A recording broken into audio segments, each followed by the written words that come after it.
민사소송은 당사자가 직접 소송을 진행하는 경우가 많이 있습니다. 네.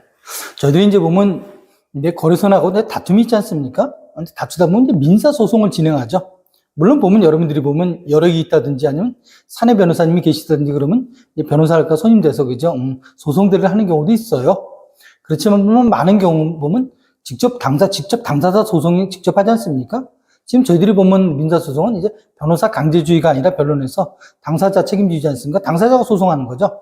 근데 그러다 보니까 혹시 보면, 여러분들 보면, 이제 법원에 혹시 법정 한번 가보셨어요? 이제 가보시게 되면 소송을 하는데, 뭐 변호사님들이 하시는 경우도 있지만, 물론 이제 뭐 한쪽은 변호사님, 한쪽은 당사자, 아니면 개인끼리 하는 경우도 있고요. 개인끼리 경우 하는 경우도 있거든요. 그래서 보면 여러분이 많이 소송을 할 때, 우리가 보면 저희들이 이제 소장이라는 걸 내고, 제가 이제 공격과 방어 시작이 되지 않습니까? 그럼 저희들이 보면 이제 준비서면이라는 걸 내요. 준비서면, 그죠? 거기에 대한 서면을 내고, 그 다음에 보면 이제 소송이 길어지면서 보면 이제 증거 자료는 걸 내지 않습니까? 그래서 보면 원고 측이 내는 거 이제 갑제 1, 2, 3, 5층. 그래서 하면서 재판이 길어지면서 아니면 새로운 증거처럼 4, 5층까지 냈으면 5, 6, 7만 늘어나지 않습니까? 피고는 이제 의리라고 그러죠. 의제 1, 2, 3, 5층 이런 식으로 막 늘어나기 시작하는 거죠. 그래서 보게 되면 이제 보면 이 소송 같은 거 하다 보면 근데 간혹 그런 경우 있어요. 변호사님들 같은 경우는 이제 전문적이지 않습니까? 이런 분들은 스킬 수준이 높다 보니까 소송을 하는 거 보면서 수위를 봐가면서 해요. 상대방 수위를 봐가면서 어떻습니까? 증거자를 갖다가 다 갖고 있는데 한 번에 그죠? 다 제출하자고 하나하나 단계 밟아가면서 이제 들어가는데 우리 당사자 소송하시는 경우 있지 않습니까?